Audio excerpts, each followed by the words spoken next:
Hey guys, this is Sonu Ahlawat. दोस्तों, जैसे कि आपको पता ही है, एसएससी सीएचएसएल 2024 वाली वैकेंसी का टियर फर्स्ट एग्जाम 1 जुलाई से लेकर 11 जुलाई के बीच में हो चुका है और जिसके आंसर की 18 जुलाई को जारी कर दी गई है। जिसके बाद से ही बहुत सारे लोगों की लगातार डिमांड्स आ रही है, कमेंट्स आ रही है, यहां तक कि काफी सारे लोग डीएम्स भी कर रहे हैं कि भैया आंसर की चेक करने के बाद मेरे इतने नंबर बन रहे हैं, क्या मुझे टियर सेकंड एग्जाम के लिए बुलाया जाएगा।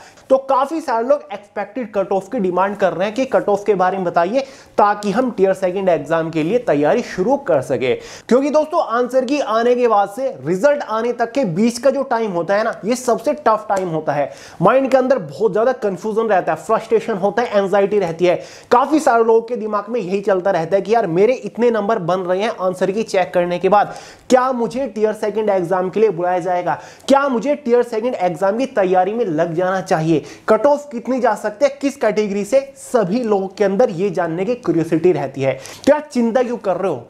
मैं पिछले कुछ दिनों से इसी डेटा को एनालाइज कर रहा हूं। प्रीवियस ईयर क्वेश्चन पेपर भी एनालाइज किए, प्रीवियस ईयर की कट ऑफ का ट्रेंड भी एनालाइज किया, प्रीवियस ईयर का कंपटीशन भी एनालाइज किया और इस बार के भी ऑलमोस्ट सभी क्वेश्चन पेपर एनालाइज किए, कंपटीशन एनालाइज किया, पर सीट कंपटीशन एनालाइज किया, टोटल कितने फॉर्म अप्लाई हुए, ये सारी चीजें एनालाइज किए और उसके बाद आपके लिए एक मोस्ट इंपोर्टेंट डेटा निकाल के लेके आ रहा हूं, जहां पर मैं आपको एग्जैक्टली बता रहा हूं कि भाई इस बार टियर फर्स्ट एग्जाम की किस कैटेगरी से कितनी कट ऑफ जा सकती है। और रियली में दोस्तों, इस डेटा को देखने के बाद आप चौंक जाओगे, उछल पड़ोगे कि क्या भैया सच में इस बार ऐसा हो सकता है। क्योंकि दोस्तों, इस बार यार ट्रेंड कुछ और ही कह रहा है। तो चलिए बहुत ज्यादा टाइम वेस्ट नहीं करते, फटाफट वीडियो शुरू करते हैं। देखिए दोस्तों, category wise expected cut off के बारे में तो आगे बात करेंगे, लेकिन उससे पहले इस बार के कुछ इंपॉर्टेंट आंकड़ों के ऊपर नजर डाल लेते हैं। देखिए दोस्तों, इस बार टोटल नंबर ऑफ वैकेंसीज निकली थी सीएचएसएल की 3712। सभी लोगों को पता है टोटल कितने फॉर्म अप्लाई हुए 3712 वैकेंसी के अगेंस्ट। चौंक जाओगे सुनकर। टोटल 29,63,854 फॉर्म इस बार अप्लाई किए गए। और दोस्तों, ये नंबर पिछले 5 सालों के कंपैरिजन में सबसे कम है। यानी कि पिछले 5 सालों में इस बार सबसे कम फॉर्म अप्लाई हुए हैं। आपको यकीन नहीं आएगा, पिछले 5 सालों का रिकॉर्ड भी आपको दिखाने वाला हूं। जनरल कैटेगरी से 6,01,165 फॉर्म अप्लाई हुए, एससी कैटेगरी से 6,97,478 फॉर्म अप्लाई हुए, एसटी कैटेगरी से 2,37,949 फॉर्म अप्लाई हुए और ओबीसी कैटेगरी से टोटल 11,69,589 फॉर्म अप्लाई हुए। इस बार सबसे ज्यादा फॉर्म ओबीसी कैटेगरी से अप्लाई हुए। तो जाहिर सी बात है, काफी टफ कंपटीशन आपको ओबीसी कैटेगरी में देखने को मिलेगा, क्योंकि दोस्तों कैटेगरी वाइज वैकेंसीज को अभी तक डिस्क्लोज नहीं किया गया है। तो ये काफी अनएक्सपेक्टेड था कि भाई इस कैटेगरी से इतने फॉर्म अप्लाई हो जाएंगे। ईडब्ल्यूएस कैटेगरी से 2,02,782 फॉर्म अप्लाई हुए और इस बार पीडब्ल्यूडी कैटेगरी से भी 40,205 फॉर्म अप्लाई हुए, जो कि काफी बढ़िया नंबर है। तो दोस्तों, अगर इस बार का पर सीट कंपटीशन हम निकालें तो एक सीट के ऊपर 798 कैंडिडेट्स फाइट कर रहे हैं। मतलब एक वैकेंसी लेने के लिए यहां पर 798 कैंडिडेट हैं। क्लियर है? और दोस्तों, जो शॉर्ट लिस्टेड किया जाएगा कैंडिडेट्स को टियर सेकंड एग्जाम के लिए, वो लगभग 37,120 कैंडिडेट्स को क्वालिफाई किया जाएगा टियर सेकंड एग्जाम के लिए, मेंस एग्जाम के लिए। क्लियर है? डेटा के ऊपर नजर डाल ली, चौंकोगे तो अब आप देखिए दोस्तों, ये तो इस बार का 2024 का डेटा था। कट ऑफ आपको आगे बताऊंगा, पहले डेटा को अच्छे से एनालाइज कर लेते हैं। एक बार प्रीवियस ईयर के डेटा के ऊपर भी नजर डाल लीजिए। 2023 में जो टोटल वैकेंसीज भरी गई वो केवल 1211 वैकेंसीज थी।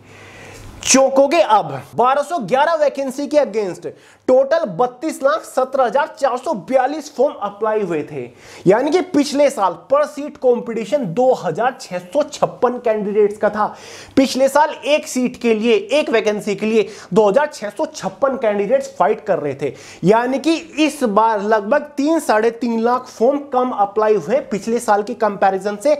इस बार एक वैकेंसी के ऊपर 798 कैंडिडेट्स का कंपटीशन है और पिछले साल एक वैकेंसी के ऊपर 2,656 कैंडिडेट्स का कंपटीशन था। यानी कि 3 गुना से भी ज्यादा हैवी कंपटीशन पिछली बार देखने को मिला था। तो जाहिर सी बात है भाई, पिछले साल कट ऑफ तो ज्यादा रहनी ही थी। पिछले साल की कट ऑफ के ऊपर नजर डाल लीजिए, एलडीसी जीएसए की पोस्ट के ऊपर। जनरल कैटेगरी से टियर फर्स्ट एग्जाम के लिए 200 नंबर में से जो टोटल कट ऑफ गई थी वो 153.9 यानी कि 154 मार्क्स समथिंग गई थी, ठीक है, क्योंकि 0.9 थी। एससी कैटेगरी से 136 समथिंग, एसटी कैटेगरी से 124, ओबीसी से 152, ईडब्ल्यूएस कैटेगरी से 151 कट ऑफ गई थी 200 नंबर में से पिछले साल। टियर फर्स्ट एग्जाम की कट ऑफ मैंने आपको बताई, क्योंकि दोस्तों पिछले साल वैकेंसीज केवल 1211 ही थी और टोटल 17,000 समथिंग कैंडिडेट्स को क्वालिफाई करना था। तो जाहिर सी बात है कट ऑफ तो आपकी ज्यादा बनती ही। तो भाई पिछले 5 सालों में ये सबसे हैवी कंपटीशन था 2023 के अंदर। इससे पिछले साल का देख लीजिए 2022 का, टोटल वैकेंसी 3,242 थी, टोटल फॉर्म फिलअप हुए थे 32,80,868। पर सीट कंपटीशन 2022 में रहा था 1,011 कैंडिडेट्स का। जनरल कैटेगरी से जो कट ऑफ गई थी वो 157 मार्क्स के आसपास गई थी। 2023 में 153 और 2022 में 157, डिफरेंस बहुत ज्यादा नहीं रहा था। 2021 में देख लीजिए, टोटल वैकेंसी 6,013 थी, काफी बढ़िया वैकेंसी थी। टोटल फॉर्म अप्लाई हुए थे 2021 में 38,55,152। पर सीट कंपटीशन 641 कैंडिडेट्स का 2021 में। 2021 में जनरल कैटेगरी से जो कट ऑफ थी 140, ड्यू टू कोरोना वायरस बहुत सारे लोग एब्सेंट रहे थे। 2020 देख लीजिए, टोटल वैकेंसी 4,726 थी, काफी बढ़िया वैकेंसी। टोटल फॉर्म अप्लाई हुए थे 38,98,378।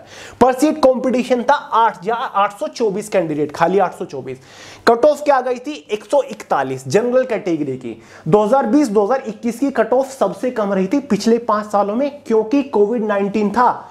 काफी सारे लोगों ने फॉर्म तो अप्लाई किया, लार्ज नंबर में फॉर्म तो अप्लाई हुए, लेकिन यार अटेंडेंस रेट काफी कम रहा था, जिसकी वजह से कट ऑफ में गिरावट आपको देखने को मिली। उसके पिछले साल 2019 में कोई कोविड-19 नहीं था, ठीक है, 20 में आया था इंडिया में। टोटल वैकेंसी 4,893 थी। Form fill up 41,68,750। पर सीट कंपटीशन वही एवरेज सा 851, लेकिन कट ऑफ क्या गई थी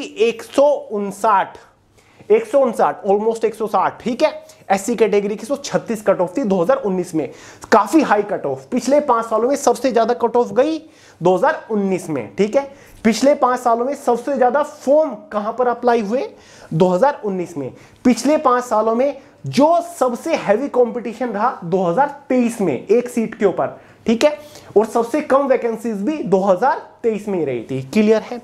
अब देखें दोस्तों, कट ऑफ जो ऊपर नीचे रहती है वो केवल कंपटीशन की वजह से नहीं रहती, वो एग्जाम के लेवल की वजह से भी रहती है। अटेंडेंस रेट के अकॉर्डिंग भी वेरी करती है कि भाई फॉर्म तो इतने अप्लाई हुए, अटेंडेंस रेट कितना था। लेकिन दोस्तों इस बार कोई कोविड-19 नहीं, कोई मौसम खराब नहीं था, तो अटेंडेंस रेट आपका एज यूजुअल रहेगा, जो कि पिछले साल 2023 में रहा था, ठीक है। क्योंकि पिछले साल 2023 में जो टियर फर्स्ट एग्जाम में कैंडिडेट्स बैठे थे ना, वो लगभग 12,63,000 समथिंग थे, ठीक है, 12,63,000 के आसपास थे, यानी कि लगभग 39% 39 to 40% के आसपास अटेंडेंस रेट था। इस बार भी इतना ही आपका रह सकता है, 1-2% ऊपर 1-2% नीचे रह सकता है, बाकी बहुत ज्यादा डिफरेंस नहीं आएगा। डिफरेंस तभी आता है जब कोई अनएक्सपेक्टेड कंडीशन आ जाती है। क्लियर है। तो भाई अगर हम इस बार की कट ऑफ को डिस्कस करने की कोशिश करें, एक्सपेक्टेड कट ऑफ कितनी रह सकती है। लास्ट 5 इयर्स की कट ऑफ का ट्रेंड आपने देख लिया, पिछले साल का कंपैरिजन आपने देख लिया, यानी कि पिछले साल 2023 में कंपटीशन किस लेवल का था, कितने फॉर्म अप्लाई हुए थे, क्या अटेंडेंस रेट रहा था, टोटल कितनी वैकेंसीज थी, क्या कट ऑफ गई थी, सारी चीजें आपके दिमाग में जा चुकी है। और इस बार टोटल कितने फॉर्म अप्लाई हुए, इस बार का पर सीट कंपटीशन भी आपने देख लिया होगा। देखिए दोस्तों, अगर हम एग्जाम लेवल की बात करें, 2023 में जो एग्जाम लेवल था, इस बार भी एग्जाम लेवल ऑलमोस्ट सेम रहा है, बहुत ज्यादा डिफरेंस देखने को नहीं मिला है।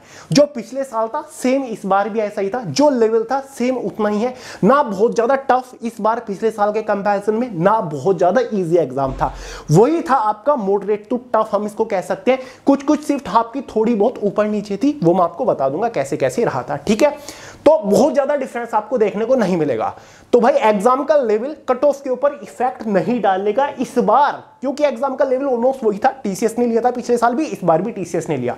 तो भाई जो कट ऑफ के ऊपर इस बार इफेक्ट डालेगा वो कंपटीशन ही डालेगा, और इस बार कंपटीशन काफी कम है प्रीवियस ईयर के कंपैरिजन में। इस बार एक सीट के ऊपर 798 कैंडिडेट का है, पिछले साल एक सीट के ऊपर 2656 कैंडिडेट्स का था। पिछले साल 32 लाख समथिंग फॉर्म अप्लाई हुए थे, इस बार मात्र 29,63,854 फॉर्म अप्लाई हुए हैं। तो यार इन्हीं चीज को एनालाइज करने के बाद मैंने एक एक्सपेक्टेड कट ऑफ निकालने की कोशिश करी है इस बार।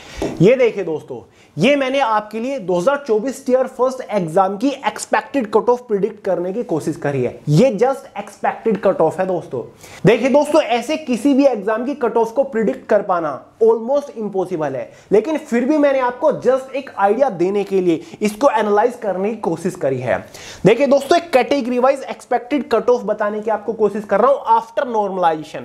नॉर्मलाइजेशन मिलने के बाद जो रिजल्ट आएगा तब की मैं बात कर रहा हूं। अब आपने आंसर की चेक करी है, आपको अपने रो मार्क्स दिख रहे हैं कि भाई मैंने इतने नंबर का क्वेश्चन पेपर करा है, मेरे रो मार्क्स है। अब आपको ये नहीं पता आपको नॉर्मलाइजेशन कितना मिल सकता है, कितने मार्क्स आपके बढ़ सकते हैं। तो जो मार्क्स बढ़ेंगे नॉर्मलाइजेशन के बाद, उसके बाद मैं आपको बता रहा हूं आफ्टर नॉर्मलाइजेशन। क्लियर है?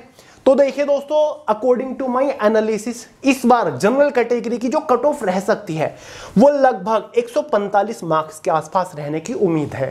कंपटीशन के लेवल को देखते हुए, एग्जाम के लेवल को देखते हुए, प्रीवियस ईयर के साथ कंपैरिजन करते हुए और पिछले 5 साल का रिकॉर्ड एनालाइज करते हुए, कट ऑफ का ट्रेंड एनालाइज करते हुए। क्लियर है?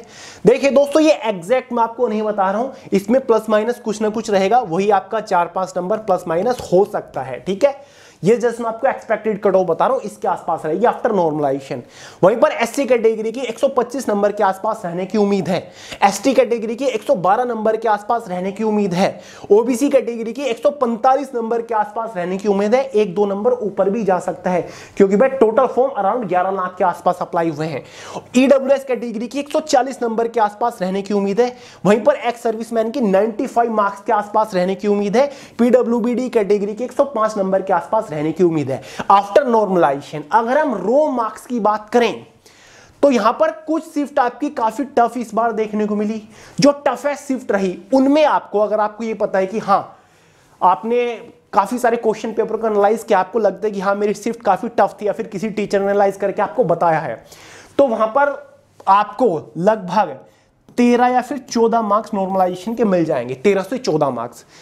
ठीक है, बाकी जो शिफ्ट हैं उसमें आपको लगभग जो एवरेज रही है, बहुत ज्यादा टफ नहीं, लेकिन हां in comparison of other shift थोड़ा लगा है उनमें, उसमें आपको 9 मार्क्स नॉर्मलाइजेशन के गारंटीडली मिल जाएंगे। ठीक है, 9 से 10 मार्क्स आपके कहीं नहीं गए उन शिफ्ट में जिनमें थोड़ा सा आपको लगता है कि हाँ ये थोड़ी मॉडरेट टू टफ थी। ठीक है, एक होता है मॉडरेट, एक होता है इजी टू मॉडरेट, एक होता है मॉडरेट टू टफ, एक होता है टफ। तो ये 4-5 पैरामीटर्स देखे जाते हैं। अगर आपको लगता है कि मॉडरेट टू टफ थी तो 9 से 10 मार्क्स आपको वहां पर देखने को मिल जाएंगे। क्लियर है? तो अगर हम एवरेज लगाएं, जनरल कैटेगरी से अगर आप बिलोंग करते हो, रो मार्क्स अगर आपके फिलहाल 135 या फिर 130 तक कैलकुलेट हो रहे हैं, जनरल वालों के 130 तक भी कैलकुलेट हो रहे हैं, तो यार आप सेफ हो। ठीक है, आप टियर सेकंड एग्जाम की तैयारी में लग जाइए। क्लियर है? मैं आपको जस्ट एक आइडिया दे रहा हूं, क्योंकि काफी सारे लोग तो आंसर की चेक करने के बाद ही डिमोटिवेट होकर बैठ जाते हैं कि यार मेरे तो केवल 125, 130, 135 ही मार्क्स बैठ रहे हैं, तो शायद मेरा एडमिट कार्ड नहीं आएगा, मैं शॉर्ट लिस्ट नहीं हो पाऊंगा। तो यार ऐसी गलती आपको नहीं करनी। अगर जनरल कैटेगरी से बिलोंग करते हो तो 130 या फिर 125 भी आ रही है, मैं तो ये कहूंगा मोटिवेट रहिए, पॉजिटिव रहिए। ठीक है, फुल्ली मोटिवेशन के साथ अपना प्रिपरेशन करते रहिए, आगे बढ़ते रहिए। ठीक है, ये मैंने आपको आफ्टर नॉर्मलाइजेशन के बाद बताया है, रो मार्क्स में आपको नहीं बता रहा। आफ्टर नॉर्मलाइजेशन मिलने के बाद आपकी कट ऑफ ये रह सकती है। इस बार ये जस्ट एक एक्सपेक्टेड कट ऑफ का आइडिया मैंने लगाया है। क्लियर है? ठीक है दोस्तों, और बाकी पिछले 5 सालों का ट्रेंड आपके सामने स्क्रीन के ऊपर ही है। इस बार का कंपटीशन भी मैंने आपके साथ शेयर कर दिया है, आपने खुद देख लिया होगा। टोटल इस बार 29,63,854 फॉर्म अप्लाई हुए, ये एकदम ऑफिशियल डेटा है। क्लियर हुआ डाउट? तो चलिए दोस्तों, अगर आपको इस वीडियो से थोड़ी सी होप मिली है, वीडियो पसंद आई है, मेरा काम आपको पसंद आता है थोड़ा सा भी, तो वीडियो को लाइक कर दिया करें, दोस्तों के साथ शेयर कर दिया करें, चैनल को सब्सक्राइब करना बिल्कुल भी मत भूलिएगा। तो चलिए दोस्तों, आगे बढ़ने से पहले एक और छोटी सी इंफॉर्मेशन आपको दूंगा। देखिए दोस्तों, वे टू सक्सेस की जो टॉप ट्रेंडिंग बुक है एसएससी मास्टर गाइड, फिलहाल ये अमेजोन के ऊपर भी अवेलेबल है, फ्लिपकार्ट के ऊपर भी अवेलेबल है, लिंक डिस्क्रिप्शन बॉक्स में है। एसएससी नहीं, हर एक कॉम्पिटिटिव एग्जाम के लिए बहुत ज्यादा यूजफुल है। कदम कदम पर आपको परफॉर्मेंस मीटर मिल जाएंगे, जिससे आप अपनी प्रिपरेशन को, अपनी परफॉर्मेंस को ट्रैक करते हुए तैयारी कर सकोगे। लिंक डिस्क्रिप्शन बॉक्स में दिए गए हर एक क्वेश्चन के ऊपर अगर आप एक बार प्रैक्टिस कर लेते हो तो हर एक एग्जाम में झंडे गाड़ के आओगे। एक क्वेश्चन की वैल्यू 10-10 क्वेश्चन के बराबर है, तो एक बार चेकआउट करिए, लिंक डिस्क्रिप्शन बॉक्स में है। तो चलिए दोस्तों, इस वीडियो में इतना ही था। एक बार फिर से बता रहा हूं, पसंद आई हो लाइक कर दीजिएगा, दोस्तों के साथ शेयर कर दीजिएगा, चैनल को सब्सक्राइब करना मत भूलिएगा। मिलते हैं अगली वीडियो में बहुत ही जल्द, तब तक के लिए जय हिंद।